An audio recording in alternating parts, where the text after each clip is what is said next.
আলাইহিস সালামকে সৃষ্টি করে থাকতে দিয়েছেন জান্নাতে, এটা আমরা সবাই জানি।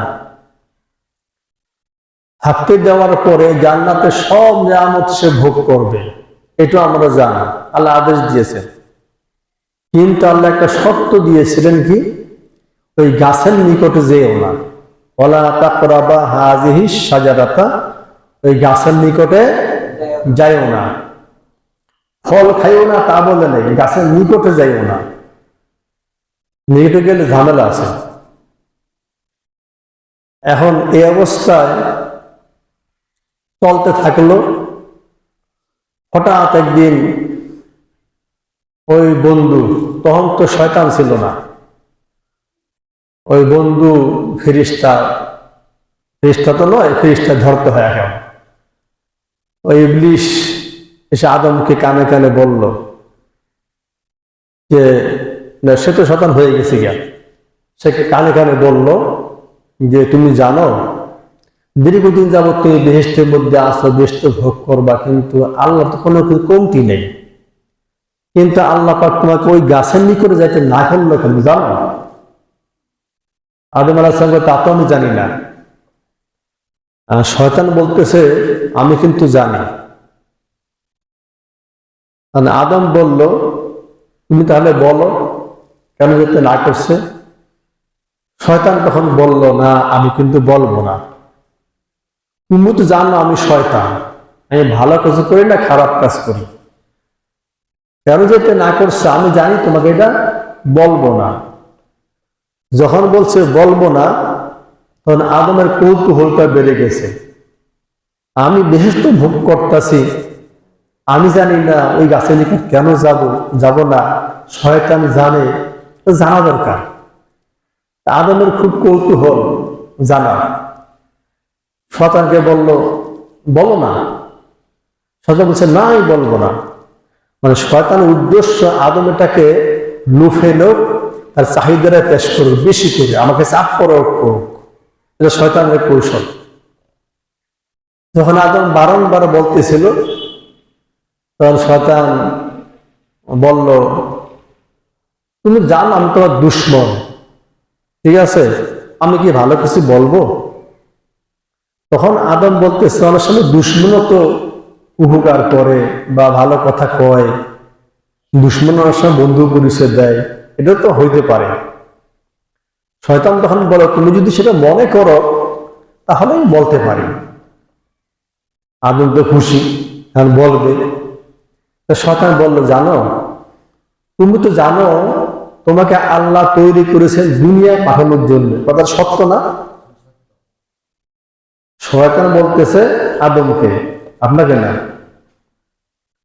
শয়তান বলল, তুমি তো জানো তোমাকে আল্লাহ বানাইছে দুনিয়া পাঠানোর জন্য, কথাটা সত্য কিনা? আদম বলল, হ্যাঁ অবশ্যই সত্য।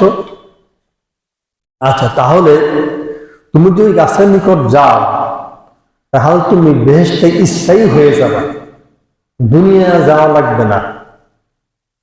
আদম চিন্তা করলো, কথা তো মারাত্মক, খুবই গুরুত্বপূর্ণ কথা। আল্লাহ আমাকে দুনিয়া পাঠানোর জন্য বানাইছে, এটা সত্য কথা, শয়তান তো সত্যিই বলছে, আমি তো সত্যিই বলছি। আর তুমি যদি গাছের নিকট যাও তাহলে দুনিয়া যাওয়া লাগবে না। আদম চিন্তা করলে, প্লাস পয়েন্ট, খুব ভালো কথা, গাছের নিকট যাওয়াই লাগবে, আমি স্থায়ী হতে হবে বেহেশতের ভিতরে। এই লোভে, এই প্রতারণায় করে আদম গেছে গাছের কাছে। যাওয়ার সাথে সাথে তার বেহেশতের যে পোশাক সব খুলে পড়ে গেছে, সে বেহেশতের উপযুক্ত না, বেহেশত থেকে আউট। শয়তানের প্রতারণা দেখেন কত কৌশল, কত মারাত্মক। আল্লাহ বলছিল ওখানে তুই যাইবে না, খবরদার, গেলে জালেম বলে গণ্য হইব। এখন আল্লাহ দুনিয়া থেকে পাঠাইয়া দিবে। ডিস্টার্ব চিন্তা করেন, সে বুঝালো কি আর বুঝলো কি, কিভাবে কি হয়ে গেল। ওইটা খাইলে তুমি স্থায়ী হয়ে যাইবা, অথচ খাইলে কি দুনিয়া আল্লাহ পাঠাইয়া দিল। দুনিয়া সে আসবে। এখন চিন্তা করতে, আমি এই অপরাধ নিয়ে দুনিয়া যাব, আমি তো অপরাধ করে ফেলেছি, এই অপরাধ নিয়ে দুনিয়া যাব। অনুশোচনায় সে ভুগতেছিল। তখন আল্লাহ পাক আদমকে দোয়া শিখিয়েছেন। কোন দোয়া? ربنا ظلمنا أنفسنا وإن لم تغفر لنا وترحمنا لنكونن من الخاسرين। দোয়াটা শিখিয়েছেন কে? কাকে শিখিয়েছেন? আদমকে। আদম দোয়া করবে কার কাছে? আল্লাহর কাছে। যার কাছে দোয়া করব তিনি দোয়ার পলিসিটা শিখিয়ে দিলেন। তা আদম দোয়া করছে আল্লাহর কাছে। দোয়া করার পরে আল্লাহ দোয়া কবুল করলেন।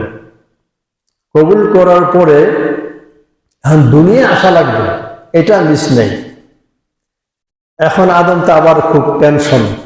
তখন আল্লাহ বললেন, قُلْنَا اهْبِطُوا مِنْهَا جَمِيعًا فَإِمَّا يَأْتِيَنَّكُم مِّنِّي هُدًى فَمَن تَبِعَ هُدَايَ فَلَا خَوْفٌ عَلَيْهِمْ وَلَا هُمْ يَحْزَنُونَ قُلْنَا اهْبِطُوا مِنْهَا جَمِيعًا তোমরা দুনিয়ায় চলে যাও, চিন্তার কোনো কারণ নেই, ভয়ের কোনো কারণ নেই। فَإِمَّا يَأْتِيَنَّكُم مِّنِّي هُدًى আমার পক্ষ থেকে কিতাব যাবে, বই যাবে, বুক যাবে, নির্দেশনা যাবে। ওই নির্দেশনা তুমি ফলো করবা। ফামান তাবিআ অনুসরণ করবা, ফলো করবা। যদি অনুসরণ করো, ফলো করো, তাহলে কি হবে? ফালা খাউফুন আলাইহিম ওয়ালা হুম ইয়াহজানুন কোনো ভয় থাকবে না, চিন্তাও থাকবে না। নো চিন্তা ভর্তি। আবার তুমি এই দেশে আসতে পারবা, তোমার সন্তানরা দেশে আসতে পারবে। আমার নাজিল করা কিতাবকে ফলো করতে হবে, তাহলে এই বেহেশতের গ্যারান্টি আছে। ফামান তাবিআ ফলো করতে হবে। তা আমার পক্ষ থেকে কিতাব যে যাবে, সে কিতাব পরিবর্তন হবে। কিতাব কিন্তু আমার।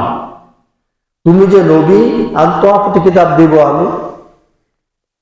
এখন আদম যে দুনিয়া আসলো, সে মাপ চেয়ে, মাপ পেয়ে নবুয়তের সম্মান নিয়ে আসছে না? কি অবিশ্বাস হয় না? অবিশ্বাস তো আপনাদের আছে। আরে আছে, আমি ধরা দিচ্ছি। কি আছে? আপনারা জানেন আদম আলাইহিস সালাম দুনিয়াতে আসিয়া 350 বছর কাঁদছে। এই শুনেন নাই? বিশ্বাস তো করছেন? হুজুররা কানতে কানতে ওয়াজ করছে, 350 বছর কাঁদছে। কানতে কানতে আদমের চোখের পানি দিয়া নদী বয়ে গেছে। এটা আপনারা শুনছেন, আমরাও শুনছি। নদী বয়ে যাওয়ার পরে আদম আলাইহিস সালাম দোয়া করছে, এই 350 বছর পর তাকে আল্লাহ ক্ষমা করছে। আর এই দুনিয়ায় আসার পরে কানতে কানতে নদী বয়ে গেছে, তারপর আল্লাহ দোয়া করছে, দোয়া করার পর ক্ষমা করছে। এইটা সত্য হবে না ওই যে আল্লাহ ওখানেই আল্লাহ তাকে ক্ষমা করে দিয়া নবুয়তের সম্মান দিয়া দুনিয়া পাঠাইছে, এটা সত্য? মানতে হবে একটা। ওইটা কেন সত্য? ওইটার কথা কোরআনে আছে। আর পরে যেটা বললাম 37 হাদিসে কোথাও নাই। ভুয়া কথা, এরকম ভুয়া কথা ভর্তি, হাজার হাজার ভুয়া কথা। ঠিক আছে? আদমকে আল্লাহ নিজেই দোয়া শিখিয়েছেন, সেটা কোরআনে দোয়া আছে। নিজেই দোয়া শিখিয়েছেন এবং দোয়া করেছেন। তিনি দোয়া কবুল করেছেন, কথা বলেছেন, আর বলছেন যাও মিন্নি হুদান আমার পক্ষ থেকে হুদা যাবে, নির্দেশনা যাবে। ফামান তাবিআ এটাকে তোমরা ফলো করবা।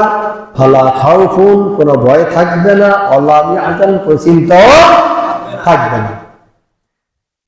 এই কথাটা শুধু আদমের জন্য প্রযোজ্য নয়। আল্লাহর পক্ষ থেকে বারবার নবী আসবে, বারবার রসুল আসবে, বারবার ওহী ভিত্তিক কিতাবও